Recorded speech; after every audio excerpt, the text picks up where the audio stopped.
The years following the Declaration of Independence nurtured a new breed of community in a world of confusion. These Americans, for history's first time, planned and made a nation. You can turn back now, or learn the stuff they don't want you to know.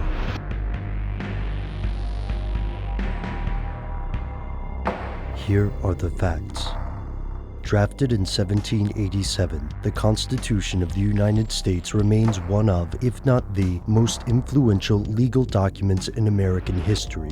It's also the shortest constitution in the world, taking up just 4 large pages and totaling 7,591 words, counting the amendments. It's also not perfect. It has spelling errors and some sections remain controversial in the modern age. For example, the Electoral College system, the amendments regarding free speech and bearing arms have all remained points of contention across the history of this young nation. Yet numerous groups think that's only the tip of the legislative iceberg.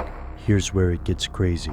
The Constitution is a mainstay of conspiracy theories and alternative history, and some of these theories contradict one another. Many right-wing groups and researchers such as Bill Wilson believe the Constitution is a legitimate document, but one currently under attack.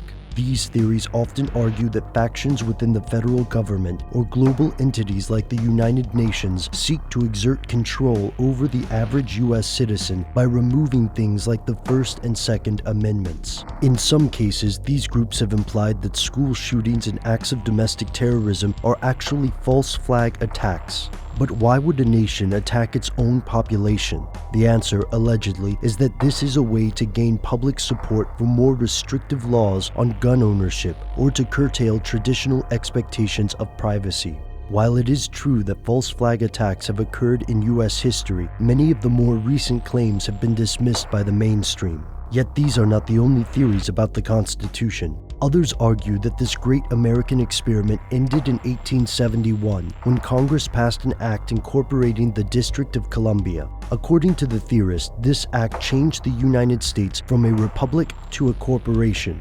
The evidence for these claims might seem minimal to the impartial observer, as this kind of evidence often hinges on small differences, such as the use of capital letters in one document but not in another. For these reasons, this claim is not taken seriously, as subsequent acts have further changed the governing structure of DC. Authors like Stephen Kimball Ames have taken the corporation theory further, arguing that the United States is actually a corporation owned by Great Britain.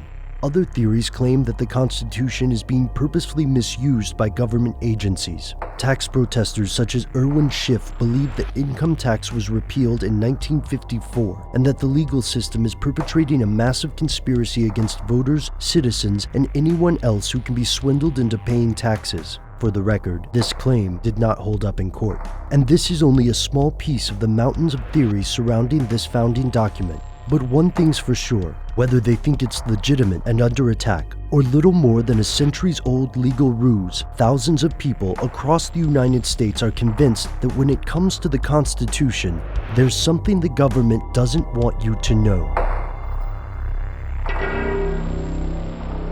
Well, a free government has been made for you, if you can keep it so.